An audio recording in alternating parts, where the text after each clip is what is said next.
Do you crave exciting sports takes and news? Fed up with the same old boring voices you hear on the radio? If you answered yes to any of these questions, you just might be a Tbloomaholic. Lucky for you, it's time for another episode of the Tbloom Talk Show, the #1 sports podcast in the world. Settle in, my Tbloomanites, because another episode starts right now. Live from Tbloom headquarters, here's your host, Tbloom. John, we checked out. Audio good? Camera? Lights? Welcome back, nation! Bringing it downtown. Welcome back to another episode of the Tbloom Talk Show. I'm your host, of course, Tbloom in the flesh. Next to me, you got my co-host, Ron the Don, bobblehead Troy, in a Steeler helmet I have had as long as I can remember.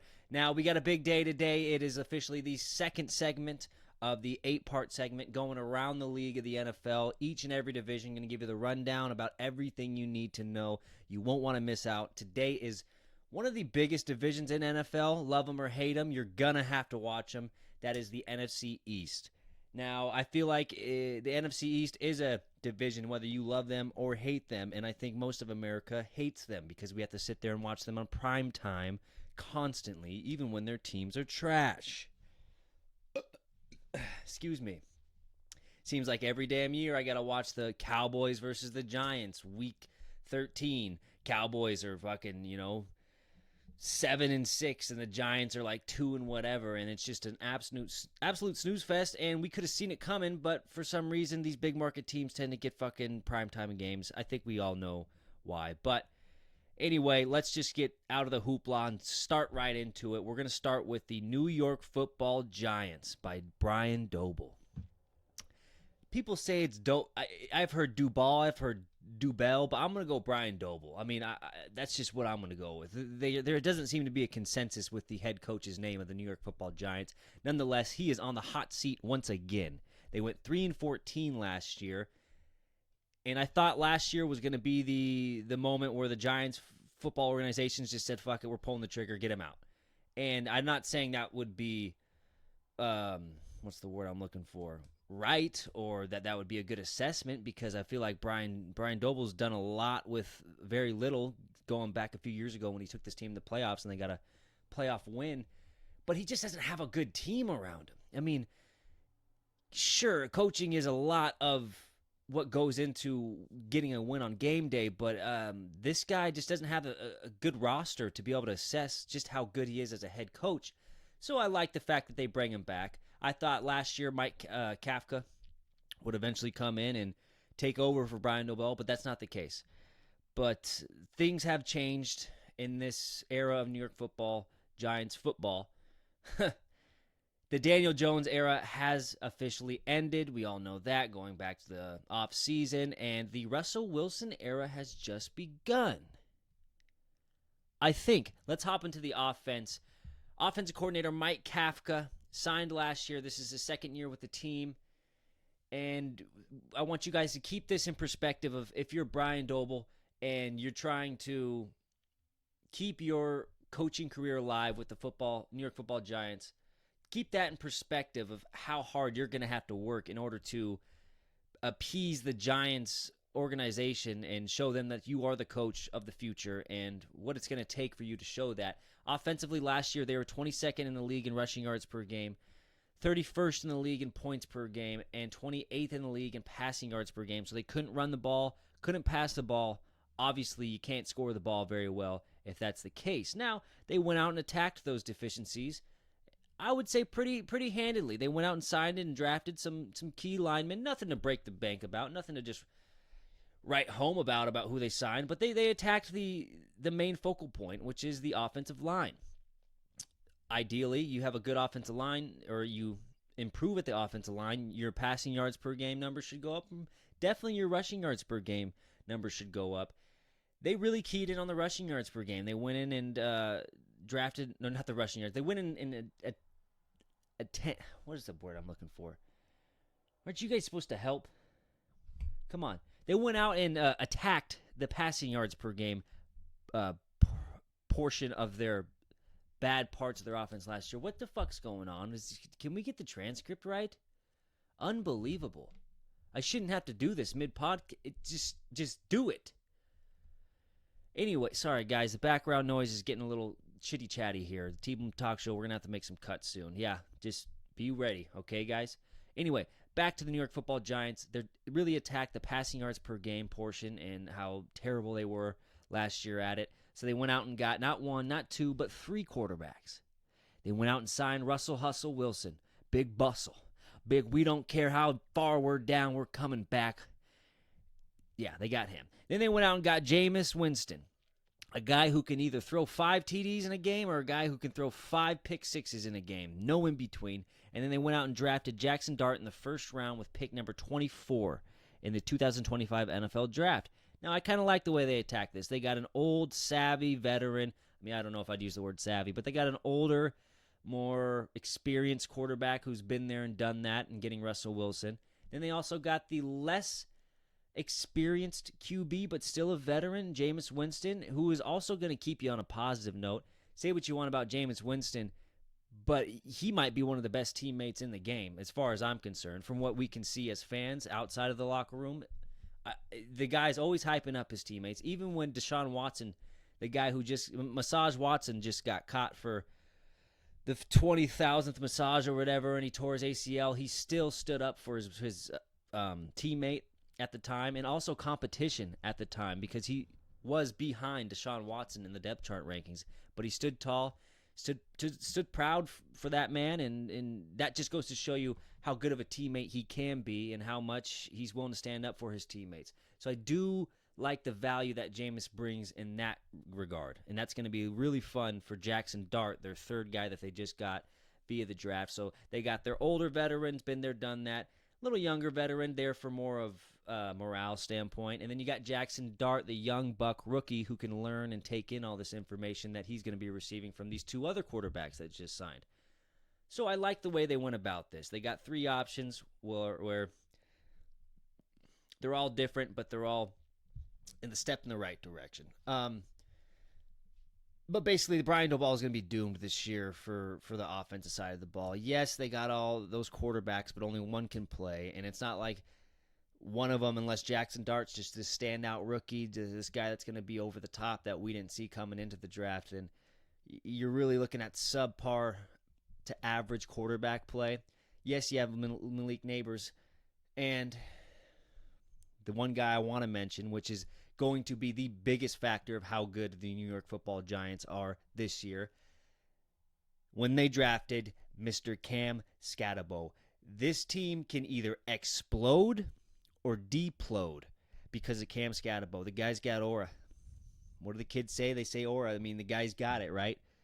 The guy's got that look in his eye, that Peyton Willis look in his eye. And yes, I refer to him with Peyton Willis, sorry, because he's a white running back. And he's a power back. He's got a little bit of speed, but he's a bruiser, guys, okay? Don't make me feel weird. You're the weird ones for not acknowledging it. Cam Skattebo, love the draft pick. Although, yes, they did make some good key additions, I do not see this New York Football Giants offense even being probably subpar. We're talking like the 22nd best offense in the league, best case scenario. Brian Daboll is doomed on the offensive side of the ball. Now let's switch it over to the defense, led by defensive coordinator Shane Bowen. Yeah, let's just talk about what they did last year. They're 26th in the league in rushing yards per game, 28th in the league in turnovers per game, but they're 9th in the league in passing yards and 9th in the league in sacks per game. So they can get to the quarterback and defend the pass, but they couldn't stop the run, and they couldn't create turnovers. And when your offense is as trash as they were last year, you're not going to win very many football games. What did they do? Well, they went out and got a cornerback, Paulson Adobo, and signed Javon Holland, a safety.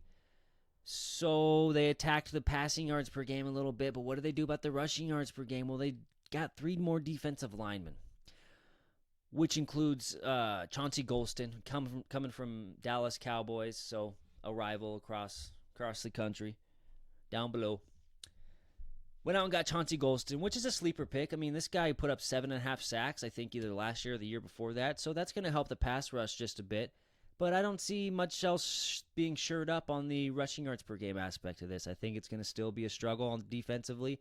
I think overall this team's probably going to have a lot of the same struggles that they had last year because they're so young. They're in such a rebuild mode right now. Although, yes, they went 3-14 last year, I do not see them being as bad. I do think they take a step forward in the right direction. I'm going to go ahead and say 5-12, maybe even 6-11.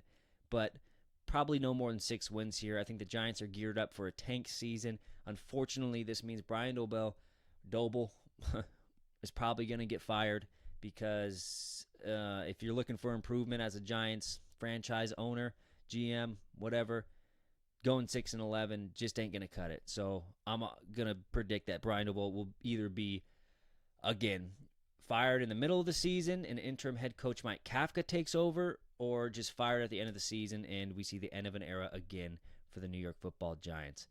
That's my take. Okay, let's just go ahead and jump to the Philadelphia Eagles here. I don't have much to say about the Philadelphia Eagles, not because I don't think they're a good team or because I hate them or this, that, or the other. It's just mainly the opposite. I just think they're pretty much the same team as they were last year, right? Sure, a couple guys left on the defensive side of the ball, but I don't think they're deal breakers necessarily for the Philadelphia Eagles. I guess you could say Darius Slay or C.J. Gardner-Johnson was one of their biggest releases or departures of the season, of the offseason. However, I just don't think it's going to do much to the Philadelphia Eagles in what they need to do in order to be successful. Does that make sense to you guys? Excuse me. So we're just going to touch on them right now. I mean, they're still led by Jalen Hurts. They're still led by Saquon. They still got the 2 outside demons in Devontae Smith and A.J. Brown. They still got that good O-line. They still got that solid core defensive line they had last year. They're still probably going to win this division. In fact, I do think they will win this division. I got them going about I've been going back and forth. I'm going to say 12-5. I was going to say 11-6. I still think they get 12 wins. So, yeah, we're just going to start off by saying the Philadelphia Eagles, my prediction is for them to win the division, and there's not much to go over because not much has changed, and we're not going to sit here and bore you on the Tbloom Talk Show, okay? We're going to move right along, and we're going to move on to their potentially biggest rival in the division, the Dallas Cowboys. Is the Dallas Cowboys the biggest rival to each one of those teams in the division? The Commanders, Giants, and the... What am I blanking? Commanders, Giants, and Philly. Is Dallas the biggest rival? How does that work? How does that work in the division? I feel like Dallas would be the biggest rival. They're almost like the Steelers in the AFC North. Anyway, we'll move on. We're going to start off with the Dallas Cowboys. They were 7-10 last year. Not very good. Dallas Cowboy fans were absolutely not pleased with how their team turned out. But could they be surprised? I mean, every year the Dallas Cowboys somehow try to convince themselves that they're Super Bowl bound and they have the team and this and that, and every year somehow they get let down. And as much as I love to see it, I got a feel for that fan base because they really haven't been much since the 90s. They really haven't even been close to much since the 90s. Sure, they've had great teams, good teams, not great, good teams that can make the playoffs, maybe get you to win a few games, get to the NFC Championship, but they just absolutely fall on their face every single time. And for us outsiders, it's great, but you got to really look in. And if you have any Dallas Cowboy fans near and dear to you, go ahead and just make sure they're okay today. Give them a call, give them a few words of encouragement because, guys, it's not going to get better this year, okay? Like I said, they were 7-10 last year. Dak Prescott went injured in Week 8, so their season came crashing down. But people are trying to ride it like Dak Prescott's injury kept the Cowboys from winning the Super Bowl. Let's just put this into perspective. Dak Prescott's completion percentage last year before he got injured was 64.7. That's the lowest of his career. Okay? His QBR was 45.3. That was the lowest of his career. His TD to interception ratio was 11 TDs to 8 interceptions. Is that turning any heads? No, it's not, guys. It's not even it's not turning shit. You know what it is? It's turning the ball over. 8 times. That ain't cutting it, Dak. What else? Oh, yeah, his record was 3-5. So this whole injury to Dak Prescott, the Cowboys were doomed from the start. Cooper Rush coming in and having to play the rest of the year was just an easy way to put the blame on someone. And I say that Dak Prescott kind of got lucky with getting injured because the whole what-if scenario. Oh, Dak would have came back and he would have took the team and he would have brought him to the promised land like he promised. No, that was never going to be the case. The stats that I just laid out there prove it. And, guys, the Cowboys are all brand new this year. They got a new head coach, new offensive coordinator, and new defensive coordinator. The Mike McCarthy era is done. The Brian Schottenheimer era has just begun. Let's kick it over to the offense. Offensively, last year, we all know Week 8, Dak Prescott gone. So keep this in mind. They were 27th in the league in rushing yards per game. Now, when you think about the Dallas Cowboys in the Dak Prescott era, the best that they've been is when they can run the ball very well and when they were depending on that run. The rest of the stats in there, they were middle of the pack. Passing yards per game, turnovers per game, yada. They really struggle to run the ball. I want to key in on that. Follow me here. 27th in the league in rushing yards per game. Needed to get that better. So they hire a guy named Clayton Adams, who's known to be a run-heavy guy. Okay? Known to be a run-heavy guy. Then they go out and they draft a guy named Jadon Blue in the 5th round. That's not making any noise. I understand that. Hey, follow me. They go out and sign Javonte Williams, former first-round pick from the Denver Broncos, and they go out and sign Miles Sanders, another premier starter, or, does premier starter work? Another guy who started and is a veteran as a running back in this league, who's still got some burst and some jabs and some jibs. So they got their running back pieces. They didn't stop there. Zach Martin, longtime guard, or tackle, longtime lineman for the Cowboys, retired last year, was one of the greats. They didn't stop there. They didn't just roll over and say, fuck, our line's going to be trash. They continued to go. They went out and got Tyler Booker, 13th pick in the draft, guard. They went out and traded for Lael Collins, his 3rd stint with the team. They still have Tyler Guyton, their former first-round pick of last year, and they still have Terrence Steele, the right tackle, and they're going to roll with a pretty good line on paper. I mean, they went out and tried to make sure their line's beefed up and ready to go. Why? Well, let's kick it back to Clayton Adams. Clayton Adams took over as the offensive coordinator. He likes to run the ball. Okay? But what does he like to do when the run stops working? Well, he likes to use the run to... let me rephrase that. Fuck. What does he like to do when the run stops working? Or when the run's working really good and the defense has to key in on it? He likes to use play action to open up the pass. So what do? They go out and get a guy named George Pickens. You see the flag behind me. And I know all about the guy. This is a risky move. It's a high-risk, high-reward move. High-risk, high-reward move. But I think this is directly in line with the hire of Clayton Adams. He wants 2 receivers on the outside who can beat practically any corner coverage in the league. He wants big offensive linemen who can dominate the line of scrimmage and they can run the ball successfully and use that to kind of build around. Remember what I've said about Dak Prescott's best days? It was when Zeke was running the ball. He was one of the best running backs in the league, always top 5 in rushing yards per game. And throughout the season, they're going back to their roots, guys. Now, this could be a very scary situation for opposing defenses because Dak Prescott, he's still a top 7 quarterback in the league. Like, he's not terrible or bad, but when you got him throwing 50, 40 times a game consistently, obviously his flaws and his errors are going to shine bright like a diamond. I had to throw that in there. I know that was stupid. Sorry. But what I'm saying is Dak Prescott is going to get a little bit of slack off his back with this new hire at the offensive coordinator position. So no longer are we going to see the 50 passes a game Dak Prescott throwing for 5,000 yards or this, that, or the other. We're going to see a much more mild, much more compressed Dak Prescott, a lot more weight taken off his back if Clayton Adams gets his way and stays solid and stays true to his normal game plan of running the ball.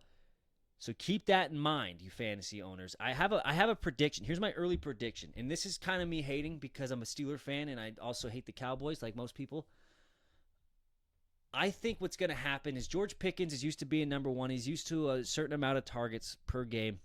He's not going to get it. And he's going to grow frustrated because he's not getting the ball because they're using the run to set the pass, and CD's getting most of the touches. And I think he's just not going to be able to take it.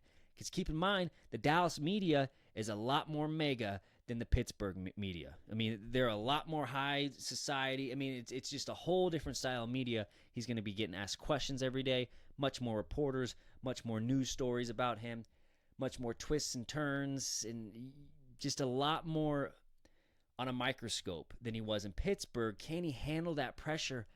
I'm going to say no because, obviously I'm a Steeler fan, and I kind of wanted him to stay and pair up with DK, but he wanted out, so fuck him. And I'm not a big Dallas Cowboy fan, so that's my little prediction side note that I have for the Dallas Cowboys offense. But overall, I do like their move in hiring Clayton Adams because I do think they need to get back to running the ball and relying on the run rather than Dak Prescott throwing for 50 times a game. Moving on from there. The defensive side of the ball. Well, we had breaking news today. We'll get that in just a second. Defensively, they're 28th in total yards per game, 29th in rushing yards per game, and 3rd in sacks per game. So they couldn't stop the run, and they gave up a ton of yards in total, but they could sack the quarterback. Well, the sack days may have just got over. We'll talk about that in a second, but they got this new defensive coordinator, Matt Eberflus. Yeah. Ever heard of him? Former Chicago Bear head coach. There you go. Yes. What do they do in terms of roster additions? Well, they got Eric Kendricks, who was the league's leading tackler last year. That's pretty awesome. They re-signed Osa Odigizua, the defensive tackle, standout player. They added Solomon Thomas. They added Dante Fowler Jr., Peyton Turner, D-ends, D-tackles. They're coming for it all. But no longer is DeMarcus Lawrence here, and we just had word today that Micah Parsons has been traded to the Packers, so that whole holdout is done. Micah Parsons is gone. He's laying on the sideline on trainers' stretchers, taking a good old snooze during preseason games. That didn't sit well with Brian Schottenheimer at all. They had to have a little meeting. And, I wonder what Jerry Jones is thinking. It looked like Jerry Jones is going to be holding him hostage. Turns out he didn't. Sent him to the Pack. Let's key in on exactly what the fuck they sent him for.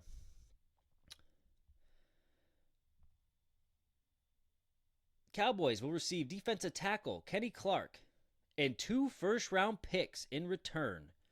Wow. So the Cowboys' defensive tackle ship just beefed up.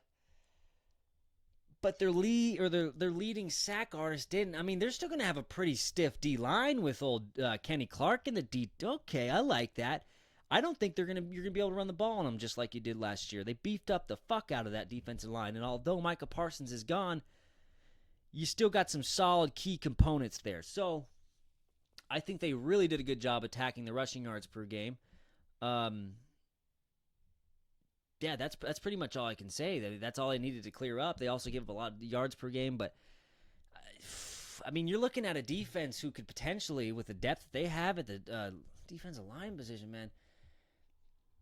Did they get better or worse? I mean, fuck, and they got 2 first-round picks. Wow, what a move. Sorry, I'm just trying to work that whole scenario out in my head, but that's what you're working with on the defense. You got a whole new defensive coordinator. They lost their star player, so they're looking for a new star player. You got to think that if the offense is going to run the ball as much and that Dak Prescott's going to stay healthy, that they're going to control the ball time a lot, or time of possession a lot more. So I can see this defense improving just a touch, just a smidge, just a little bit more. Probably giving up a lot less yards because they can keep their offense on the field. So overall, they were 7-10 last year. Give me the Cowboys. At the best case scenario, guys, this could be. I can see 11-6, or was it 11-7 now? No, it's 11-6. I can see them Cowboys being 11-6. I can see them probably beating the Eagles maybe once. I can see them upsetting some good teams because if they can establish this run and play the ball that they want to play, then they're going to be doing it pretty well. So Cowboys, although we hate them, although we love to hate them, you got to give them props where props is due. And I think this Cowboys team is going to be a lot more suited for teams this year, obviously because of Dak Prescott injury, but mostly because they made some really good moves in terms of hiring their offensive coordinator and the signings that they have made. So give me the Cowboys to go 11-6. I don't give a fuck. Okay, figure it out. Okay, it's bathroom breaks. One goes, the other comes back, you go. Okay, fuck. Sorry about that, guys.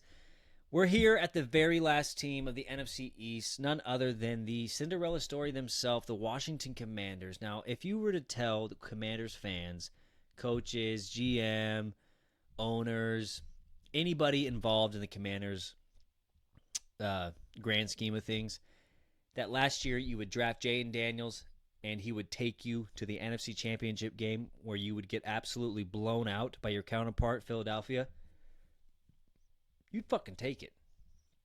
You'd take the shit out of that. You'd be, oh, fuck. Oh, dude, absolutely. Here's my money. Take it. Here's 100 bones. Let me see it. Let me see it.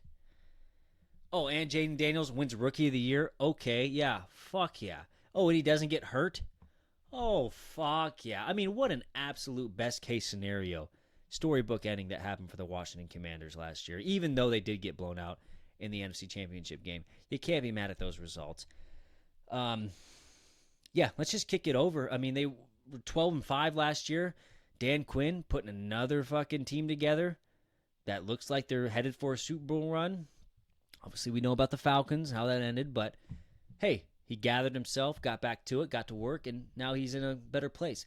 So the Commanders' offense last year was 4th in the league in rushing yards per game and 6th in the league in points per game, just under 29 at 28.8. This is going to be Jaden Daniels and Cliff Kingsbury's sophomore year. And a lot of this offense and how well it's going to do is going to be up to Cliff Kingsbury and how he can make adjustments to the offense. And I'm not talking huge adjustments, just minor tweaks, things that will come up on film for defensive coordinators that have keyed in on Jaden Daniels because there's so much more film on the guy now. And I'm not just talking about, we've seen more plays of. I'm talking about how does he handle the ball in fourth quarter comeback situations with under 2 minutes left? What kind of plays do they run when they're up by a possession in the fourth quarter or when they're up 2 possessions in the fourth quarter? Situation film has arose. So they kind of get more of an idea of this offense and how they can attack and exploit possible weaknesses. So the key is for Cliff Kingsbury to get a little bit more creative, not make huge changes, minor adjustments and tweaks to put Jaden Daniels in the best position he can to win the football game. Now, Jaden Daniels obviously has to adapt to that, make changes to his game, because it's not going to be as easy or as loose as it was last year because you do have film on you. So that's going to be a big part of it.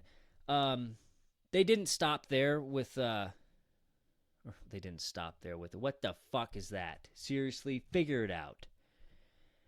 Other things that they did, well, they signed Laramie Tunsil, or they traded for Laramie Tunsil, left tackle, try to shore up that left tackle spot. You got pricey merchandise at the QB position. You got to make sure that's all handled up.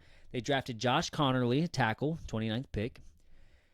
And they added Deebo Samuel. Now, I'll have some words for Deebo Samuel, but let's just go back to they have T-Mac, T. McLaurin, and Brian Robinson both requested trade. They signed T. McLaurin, and Brian Robinson Jr. got traded. So they no longer have any distractions right now. It's time to get down to brass tacks, figure out what they need to do on the field in order to make this team the best offense that it can be.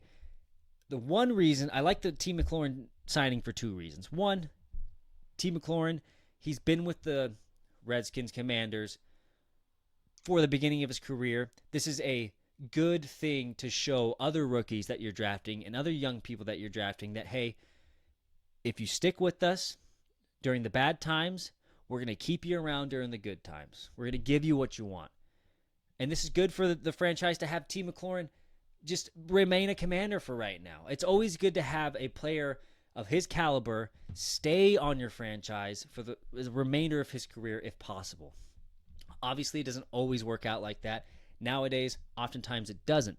But it's really good for the organization to do that. And the second reason why I like it is because the addition of Deebo Samuel, Deebo's a great number 2 receiver. Great number 2 receiver. Obviously, we know about his running ability after the catch, his yak percentage. I mean, the guy's lethal with the ball. Wow, I needed that. Practically a running back when he gets the ball in his hands. So I really like that tandem there, because if Deebo was going to have to be the one himself, I didn't have much faith in that.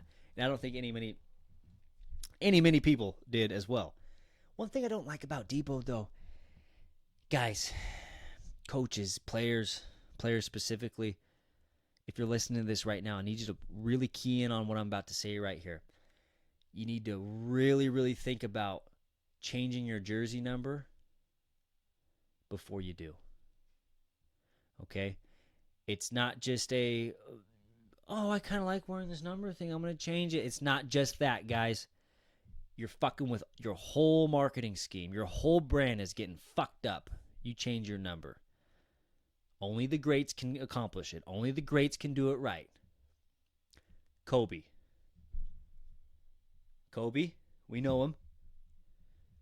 8-24, won the championship. Monkey off the back, 24 now works. Staple. We forgot about 8. LeBron even almost fucked up. Went from 23 to 6. Fucked around and won the championship with 6 a couple times. He's clean. He's good. But then you think about Aaron Rodgers. Look behind me, guys. Hey, look behind me. I'm a Rodgers guy now. But even I know that ain't the same aura out there when he's wearing number 8 as he was when he's wearing number 12. Okay? It just ain't. At least not yet. He's got time. But you're facing an uphill battle every single time you change your jersey. Because you're chasing that ghost. And for Deebo Samuel, he's chasing that number 19. He went from number 19 to number 1. Oh my God. He's number 1. So fucking stupid. I don't know his reasoning behind it. I mean, hopefully it's nothing personal, but if it's just because it looks cool, then this is so fucking stupid of you, Deebo. You should stay number 19. Because now you went from number 19 as one of the premier elite receivers. Now you're fucking number 1, and you sucked ass last year. Absolute trash. Travesty. Now what the fuck? Oh, we got number 1 Deebo. Who the fuck is that guy? It's like Batman when he changes his costume and he's missing, or he tries to be flashy and he's, fucking putting holes in his... You know what I'm saying, man. I mean, it ain't right. Go and put your jersey on, Deebo. Number 19. Fucking wear it. Don't tear it. That's my beef with Deebo. But nonetheless, I think this offense really going to be up to Cliff Kingsbury and how he can adjust this offense in order to make him just as successful as last year. Now, defensively, they're 31st in the league in rushing yards per game. 5th in the league in passing yards per game.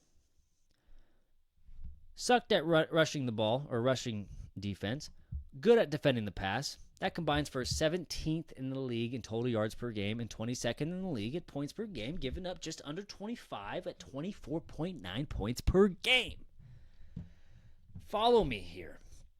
One thing they sucked at was defending the run. One thing they were good at was defending the pass. So what do? They go out and sign a guy named Jonathan fucking Jones, straight out of New England.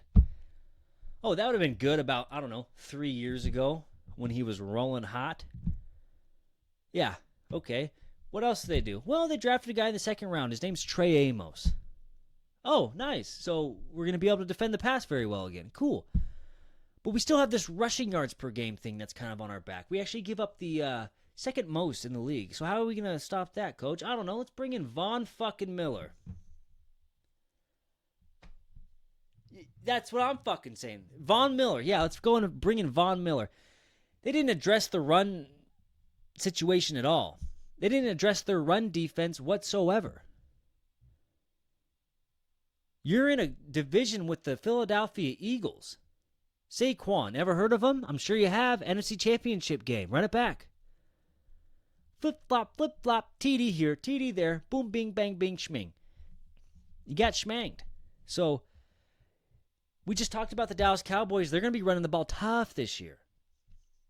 You think that 31st in the league at rushing yards per game on the defense side of the ball is going to hold up? You're in a division where Cam Scatabo just arrived to New York. He's greasing up his wheels right now. He's putting in the jet fuel, and he's about to take off and fucking boost your ass. And you didn't do anything to adjust the rushing yards per game on your defense. This is what's got me so down. Joe Witt Jr., defensive coordinator, coming in his 2nd year, has got to be upset with the GM because he didn't get him any help. Okay, but here's the thing about the Commanders. Were they even really that good last year? I want to tell you guys something. I want to share with you guys a stat of mine that I came up with on my own. on my own time just to figure out what the fuck went wrong with this team and where's it going to head. If you look at last year's regular season wins, we're just talking regular season, calm down. If you look at last year's regular season wins for the Commanders, the teams that they beat, the combined record of the teams that the Commanders beat last year in the regular season was 73-131. That's a .35 winning percentage, a hell of a lot lower than 500. That's the equivalent to being 6-11. 6-11 is the average record for the teams that the Commanders beat last year, based on the 73-131. You see where I'm coming from. You see what I'm saying is they didn't beat very many good teams last year. Sure, when they got in the playoffs, they went on a run, beat the Bucks, which they're the Bucks. Beat the Lions, which was a pretty good team, but also, I mean, they're the fucking Lions, okay?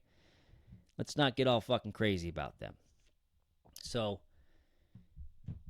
this team, although, yes, they were the Silorenda underdog story last year, they way over-succeeded, I think. By how much? Maybe a couple games. Maybe instead of 12-5, they probably should have been about 11-6, 10-7.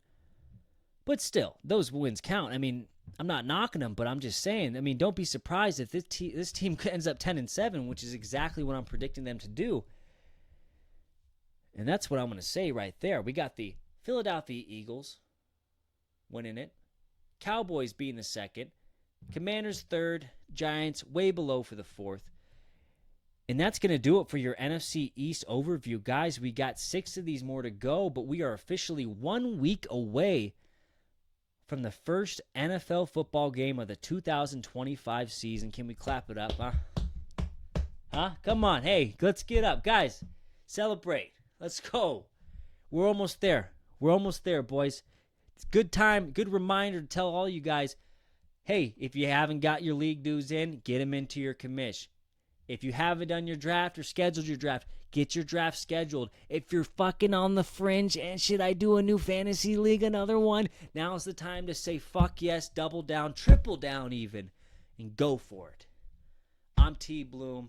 You're joined with me, with my co-host, Sir Ron the Don, bobblehead Troy, a Steelers helmet I've had since I can remember. And we will see you next time here on the Tbloom Talk Show. Tbloom.